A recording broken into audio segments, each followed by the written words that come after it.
राजस्थान में न्यूनतम आंधियां किस जिले में आती है? बहुत ही इंपॉर्टेंट प्रश्न है दोस्तों। देखिए जैसे ही मैंने प्रश्न को पढ़ा, अपना आंसर अपने कमेंट में बताना है। राजस्थान में न्यूनतम यानी कि सबसे कम आंधियां किस जिले में आती हैं? गंगानगर, झालावाड़, बीकानेर, डूंगरपुर। 4 ऑप्शन दिए गए, सभी को करेक्ट आंसर बताना है।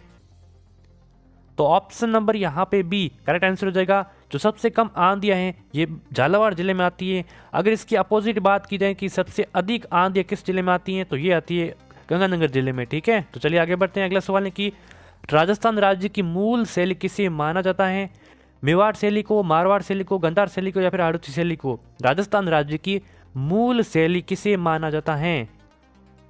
ऑप्शन नंबर पहला यहाँ पे करेक्ट आंसर हो जाएगा। अगर आपने पहला आंसर यहाँ आपने कमेंट में किया तो आपका करेक्ट आंसर हो जाएगा। चलिए आगे बढ़ते हैं। राजस्थान के अंतर्राज्यीय सीमा की लंबाई कितनी है? राजस्थान की अंतर्राज्यीय सीमा की लंबाई कितनी है, यानी कि राजस्थान की जो राज्यों से स्पर्श करने वाली उसकी सीमा है, उसकी लंबाई कितनी है टोटल? तो 1070 किलोमीटर, 5920 किलोमीटर, 4920 किलोमीटर या फिर 4850 किलोमीटर। तो सभी को कमेंट में अपना राइट आंसर बताना है। देखिए अंतर्राज्यीय यानी कि जो राज्य के राज्यों से स्पर्श करने वाली सीमा ये 4850 किलोमीटर हो जाएगी। ऑप्शन नंबर डी यहाँ पे करेक्ट आंसर हो जाएगा। अगर अंतर्राष्ट्रीय पूछे तो 1070 कर देना, और अंतर्राज्यीय और अंतर्राष्ट्रीय दोनों पूछे तो आप 5920 कर सकते हो। यानी कि अंतर्राष्ट्रीय और अंतर्राज्यीय ये दोनों मिलकर ही 5920 बनती हैं। ठीक है, आगे बढ़ते हैं। अगला सवाल है कि पंजाब की सीमा से लगने वाले जिले हैं, कौन से जिले हैं जो पंजाब की सीमा से स्पर्श करते हैं? तो गंगानगर, बीकानेर, हनुमानगढ़, बीकानेर, गंगानगर, हनुमानगढ़ या फिर हनुमानगढ़, जयपुर। तो सभी को राइट आंसर अपना कमेंट में बताना है।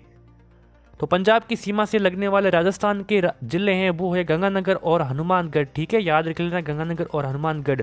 ऑप्शन नंबर सी यहाँ पे करेक्ट आंसर हो जाएगा। अगला सवाल है कि भीलों का सर्वाधिक पसंदीदा वृक्ष कौन सा है? कौन सा वृक्ष है जो भीलों का सर्वाधिक सबसे अधिक पसंदीदा वृक्ष है? तो महुआ, नीम, पीपल, सागवान। सभी को राइट आंसर अपने कमेंट में बताना है।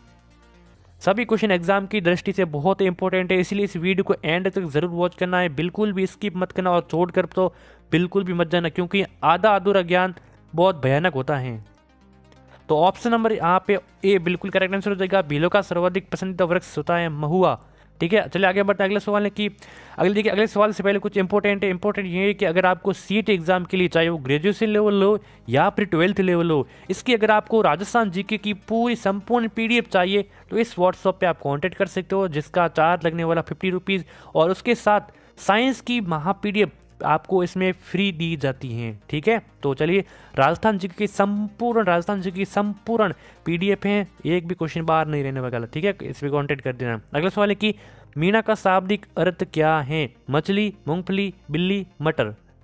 मीणा का शाब्दिक अर्थ क्या है? मीणा का शाब्दिक अर्थ है मछली। ऑप्शन नंबर ए यहाँ पे करेक्ट। आगे बढ़ते हैं।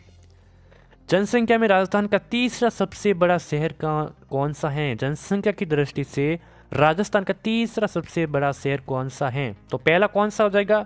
जयपुर। ठीक है, दूसरा कौन सा हो जाएगा? जोधपुर। ठीक है, तीसरा कौन सा हो जाएगा जो कि प्रश्न में पूछा गया है तो वो हो जाएगा Kota. Option number D correct. अगर चौथा पूछे तो हो जाएगा कौन सा? बीकानेर। कौन सा? बीकानेर। तो फिलहाल ऑप्शन में यहाँ पे डी करेक्ट आंसर हो जाएगा, क्योंकि तीसरा पूछा है। ठीक है, तो 1 से 4 के 4 याद रखना जरूर नहीं कि पहला आएगा। वो कौन सी माता है जिसकी पीठ की पूजा की जाती है? ब्राह्मणी माता, सचिया माता, विरात्रा माता या फिर नारायणी माता। वो कौन सी माता है जिसकी पीठ की पूजा की जाती है? तो यहाँ पे ऑप्शन नंबर ए अगर आपने कमेंट में बताया है तो आपका ऑप्शन नंबर यहाँ पे एक करेक्ट आंसर हो जाएगा। चलिए आगे बढ़ते हैं। अगले सवाल है कि राजस्थान की पहली महिला मुख्यमंत्री कौन थी? बहुत ही इंपॉर्टेंट और आसान सवाल है। सोनिया गांधी, सुचेता कृपलानी, वसुंधरा राजे या फिर राजीव गांधी। राजस्थान की पहली महिला मुख्यमंत्री कौन थी? तो वो थी वसुंधरा राजे सिंधिया। ऑप्शन नंबर सी यहाँ पे करेक्ट आंसर। सर्वाधिक सीमेंट उत्पादक जिला कौन सा है? किस जिले में सर्वाधिक सीमेंट उत्पादित होती है? जोधपुर, चित्तौड़गढ़, नागौर, भीलवाड़ा। सभी को कमेंट में अपना राइट आंसर बताना है। ठीक है, देखिए चैनल को सब्सक्राइब नहीं किए तो अभी तक नहीं किए तो आपकी देर किस बात की है, और नोटिफिकेशन को भी ऑन कर देना है, ऐसे आपको आगे वीडियोस मिलते रहेंगे। सर्वाधिक सीमेंट उत्पादक जिला कौन सा है? तो वो हो जाएगा आपके यहाँ पे कौन सा? चित्तौड़गढ़। जी हाँ, चित्तौड़गढ़ आपका यहाँ पे करेक्ट आंसर हो जाएगा। आगे बढ़ते हैं। अगला सवाल की प्रसिद्ध थेवा कला का संबंध किससे है?